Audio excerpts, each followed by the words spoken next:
Mutiara Mahakam Samarinda. Nah teman-teman, hari ini kita akan mempelajari tentang apa itu perilaku kesehatan dan apa itu promosi kesehatan. Tujuan saya di sini yaitu untuk memenuhi tugas mata kuliah Ilmu Kesmas dengan dosen pengampu MA dan SKM Kes. Baik teman-teman, mari kita simak video berikut ini.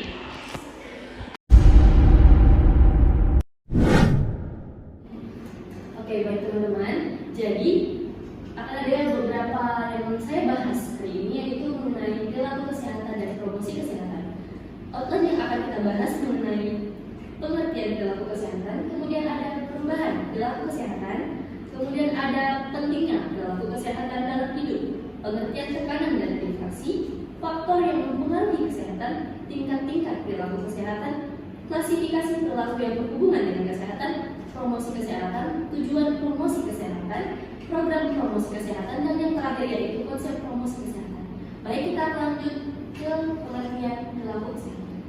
Pengertian perilaku kesehatan adalah semua aktivitas atau kegiatan seseorang, baik yang dapat diamati maupun yang tidak dapat diamati, yang berkaitan dengan pemeliharaan dan peningkatan kesehatan.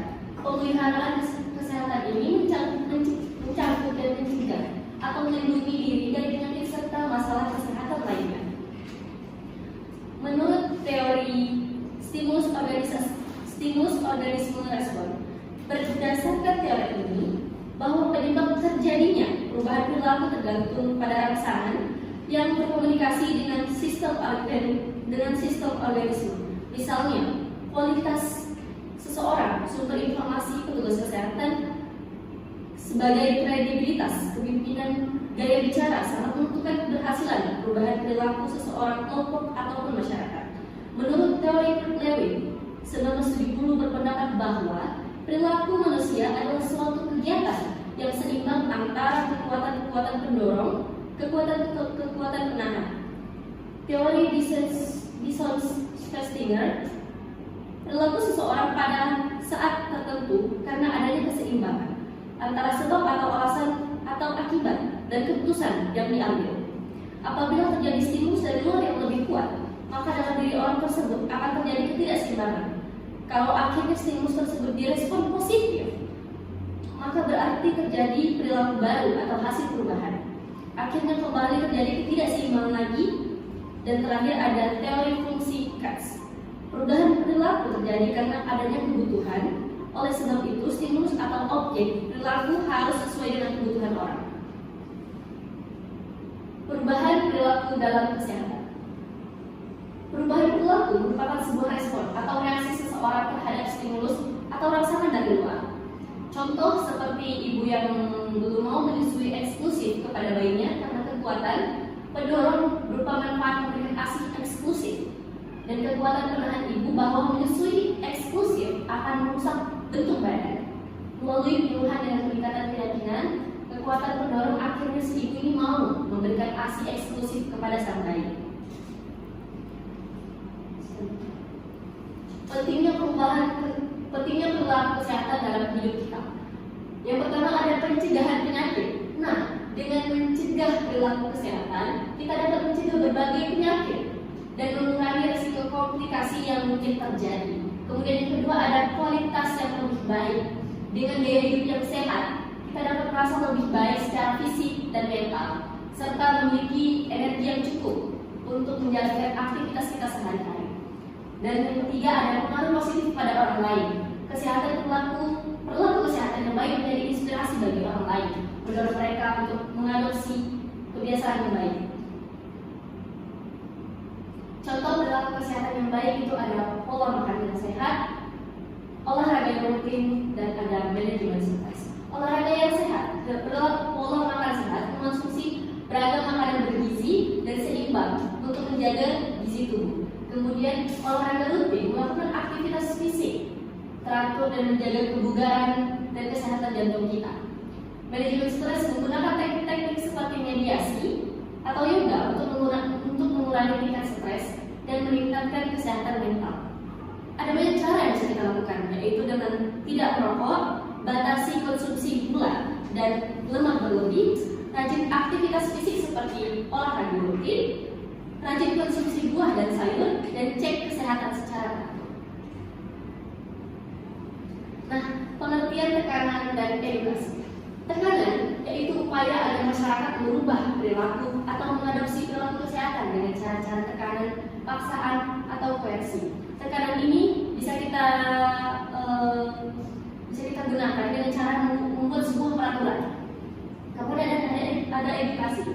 Edukasi yaitu upaya agar masyarakat berperilaku atau mengadopsi perilaku kesehatan dengan cara ajakan, persuasi, himbauan, rujukan, memberikan informasi, memberikan kesadaran, sebagainya melalui kegiatan yang disebut pendidikan dan penyuluhan kesehatan. Tekanan yaitu upaya enforcement.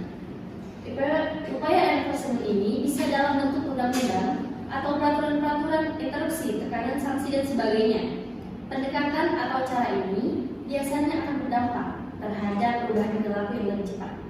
Tetapi pada umumnya, perubahan atau perilaku baru ini tidak lama, karena perubahan perilaku yang dihasilkan dengan cara ini tidak didasari oleh pengertian dan kesadaran yang tinggi terhadap tujuan atau untuk apa perilaku tersebut akan dilaksanakan. Contoh, ditekankan agar mengkonsumsi makanan yang bergizi, ditekankan agar meminum vitamin, agar mencapai tingkat kesehatan yang semaksimal mungkin. Memang dengan cara ini akan berdampak terhadap perilaku masyarakat, akan berlangsung lebih lama dibandingkan dengan koersi. Namun demikian, apabila perilaku tersebut berhasil diadopsi masyarakat, maka hidup akan langgeng bahkan selama hidup dilakukan. Ada beberapa faktor yang mempengaruhi kesehatan menurut Grant. Yang pertama ada faktor predisposisi. Faktor predisposisi atau predisposing faktor yaitu faktor yang mempermudah, mendasari atau memotivasi untuk melakukan suatu tindakan. Nilai dan kebutuhan yang dirasakan atau dengan kata lain faktor ini berhubungan dengan motivasi hidup atau kelompok untuk bertindak atau perilaku tertentu. Secara umum dapat dikatakan faktor predisposisi sebagai pertimbangan personal dari suatu individu atau kelompok mempengaruhi terjadinya suatu perilaku. Kemudian ada faktor pemungkin. Nah, faktor pemungkin atau enabling factor yaitu faktor yang memungkinkan untuk terjadinya perilaku tertentu atau memungkinkan suatu motivasi direalisasikan. Kemudian ada faktor penguat.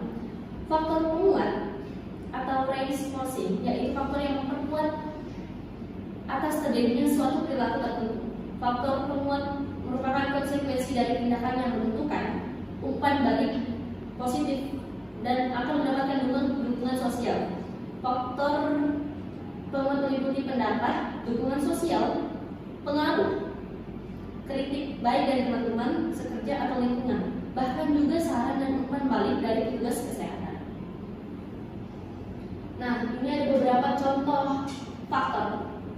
Contoh faktor yang pertama ada predisposisi yaitu meliputi biologi dan psikologi. Kemudian contoh faktor pemungkin yaitu meliputi lingkungan fisik, kemudian tersedianya atau tidak tersedianya fasilitas atau sarana keselamatan kerja, misalnya peralatan APD. Dan yang terakhir contoh faktor penguat yaitu meliputi undang-undang, peraturan-peraturan pengawasan dan sebagainya. Tingkat-tingkat perilaku kesehatan. Perilaku kesehatan merupakan tindakan individu, kelompok, dan organisasi termasuk perubahan sosial, pengembangan dan implementasi kebijakan, peningkatan keterampilan, dan peningkatan kualitas hidup. Perilaku kesehatan yaitu ada health behavior, yaitu hal-hal yang berkaitan dengan tindakan atau kegiatan seseorang dalam memelihara atau meningkatkan kesehatan, termasuk juga tindakan-tindakan untuk mencegah penyakit, kebersihan perorangan, memilih makanan, sanitasi, dan sebagainya. Kemudian yang kedua ada perilaku sakit atau the sick role behavior, yakni segala tindakan atau kegiatan yang dilakukan oleh individu yang merasa sakit, termasuk di sini juga kemampuan atau pengetahuan individu untuk mengidentifikasi penyakit, penyebab penyakit, serta usaha-usaha pencegahan penyakit. Kemudian ada perilaku peran the sick role behavior, yakni segala tindakan atau kegiatan yang dilakukan oleh individu yang sedang sakit untuk memperoleh penyembuhan. Perilaku ini di samping berpengaruh terhadap kesehatan dan kesakitan. Kita masuk ke dalam promosi kesehatan.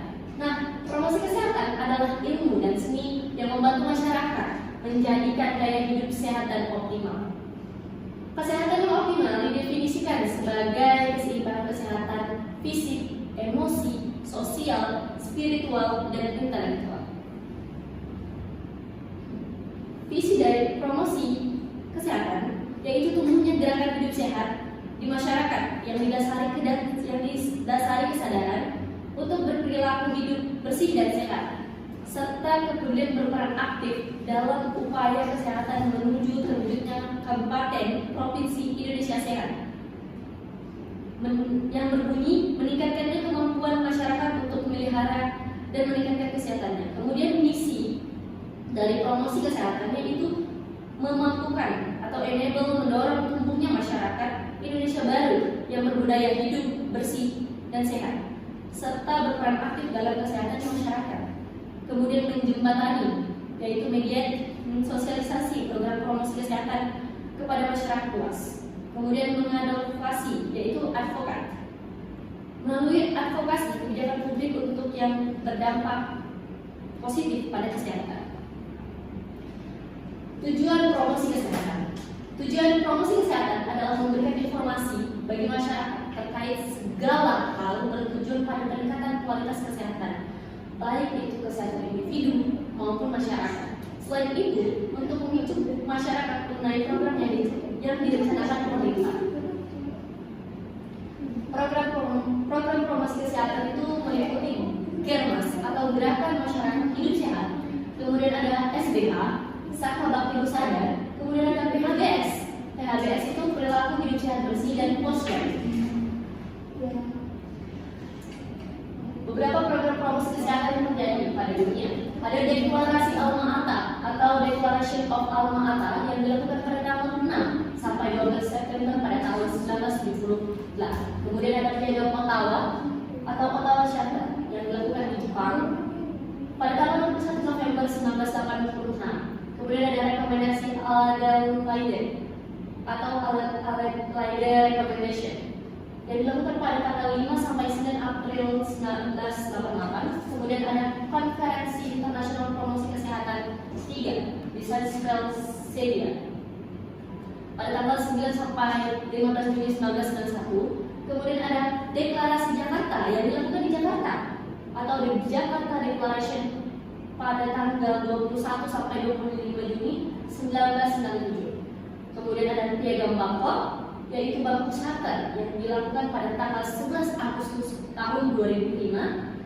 Konferensi Global Nairo atau Nairo Conference yang dilakukan pada tanggal 26 sampai 30 Oktober 2009. Dan yang terakhir ada Konferensi Promosi Kesehatan Global WHO yang dilakukan pada tahun 2016 dan merupakan konferensi ke-9 yang akan berkelanjutan hingga tahun 2030. Konsep promosi kesehatan itu ada menerapkan perilaku hidup bersih dan sehat, PHBS, cuci tangan pakai sabun, mengkonsumsi makanan sehat seperti buah, kemudian sayur, tidak membuang sampah sembarangan, melakukan kerja bakti untuk menciptakan lingkungan yang sehat, menggunakan pelayanan kesehatan, menjalankan gaya hidup sehat bersama anggota keluarga. Baik, mungkin sampai sini saja pembahasan kita. Semoga apa yang saya sampaikan bisa diserap oleh teman-teman sekalian. Nah teman-teman, itu tadi video mengenai apa itu perilaku kesehatan dan promosi kesehatan. Saya harap teman-teman bisa mengerti dan bisa belajar sama-sama. Saya Miftah Hujan Ramadhani, salam sehat, assalamualaikum warahmatullahi wabarakatuh.